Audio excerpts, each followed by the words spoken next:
Good evening from the Channel's newsroom in London. Indian Prime Minister Narendra Modi has secured a second term in office, claiming a landslide victory in the general election. While counting was still underway, he tweeted, "Together we grow, together we prosper, together we will build a strong and inclusive India." Modi! Modi! The decisive win reaffirms his popularity and gives him another 5 years to push ahead with his plans to develop the country. The election was staged over 6 weeks and more than 600 million voters cast their ballots. आज हम देख रहे हैं देश की कोटि-कोटि नागरिकों ने इस फकीर की झोली को भर दिया. Frankly, today, it doesn't matter what I think went wrong. What matters is that the people of India have decided that Narendra Modi is going to be the Prime Minister. And as an Indian person, I fully respect that.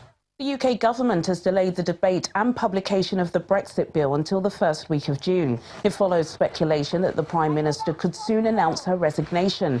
Theresa May is under growing pressure to quit after yet another cabinet casualty.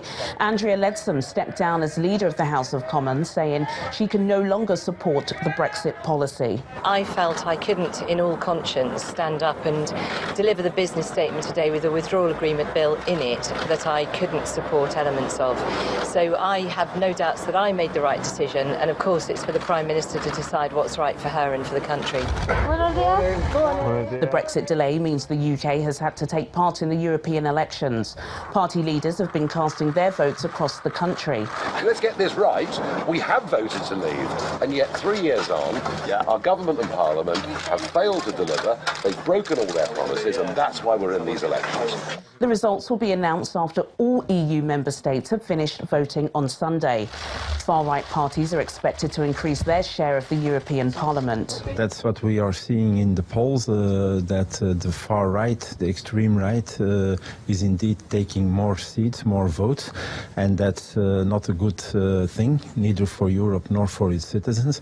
But of course, when people get frustrated, they start behaving in a frustrated way, and one of the signs of that frustration is the vote for the extreme right. Indonesian police say a group with links to Islamic State was responsible for the riots in Jakarta. Water cannon and rubber bullets were fired at protesters who tried to breach barricades during the second night of violence in the capital. The demonstration started after the election results were announced on Tuesday, confirming Joko Widodo as winner of the presidential elections. At least 7 people were killed and 9 officers injured, but police say that figure could still rise. Extreme weather across Missouri and the US Midwest has killed at least 4 people. Tornadoes have caused severe damage across the state, bringing heavy rain, hail, wind and lightning. Storms have also hit neighboring Oklahoma and Texas. Dozens of people had to be rescued from rising floodwaters. The former Nissan chairman, Carlos Ghosn, has appeared in court for the first of a series of pre-trial hearings. He's facing several counts of financial misconduct. He denies all charges against him. A date for his trial is yet to be set. The United Nations is demanding the UK give up control of the Chagos Islands to Mauritius.